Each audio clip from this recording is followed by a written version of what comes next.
बिस्मिल्लाहिर्रहमानिर्रहीम। नाजरीन, हम सुबह से बहरीन बाज़ार में मौजूद हैं। हमें इत्तला मिली थी deputy chairman senate Mirza Afridi साहब जो कलाम में महसूर हो चुके थे, तो वो अभी आ रहे हैं। तो हम यहाँ पे उसका इंतज़ार कर रहे हैं, कोशिश करेंगे कि ये सारी सूरत हाल से के हवाले से उनसे बात करें कि उन्होंने सब कुछ खुद देखा और वो इसके हवाले से क्या लाया अमल इख्तियार कर रहे हैं, और ये हमारे बहरीन से लेके उतरोड गबराल के बासियों की दाद रसी के लिए क्या किरदार अदा करेंगे।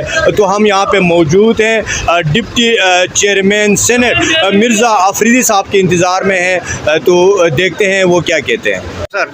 सर, आप 2 दिनों से कलाम में फंसे हुए थे और माशाल्लाह हमें काफ़ी इस बात पे दुख भी हुआ, लेकिन खुशी भी हुई कि आपने ये सूरत हाल खुद देखी। क्या करेंगे? हमारे ये 2 लाख से ज़्यादा आबादी आगे गबराल तक फंसी हुई है, और इसके साथ साथ हमारे टूरिज़्म 1 साल से तबाह है, लोग खुदकुशी करने पे मजबूर है। सर बिल्कुल ठीक है, रास्ते बहुत ख़राब है, लोगों को बहुत तकलीफ है। जो बीमार हैं, कल एक डेड बॉडी भी नहीं जा सकी थी, जो 2 पेशेंट थे बड़े सीरियस, वो भी नहीं जा सके थे।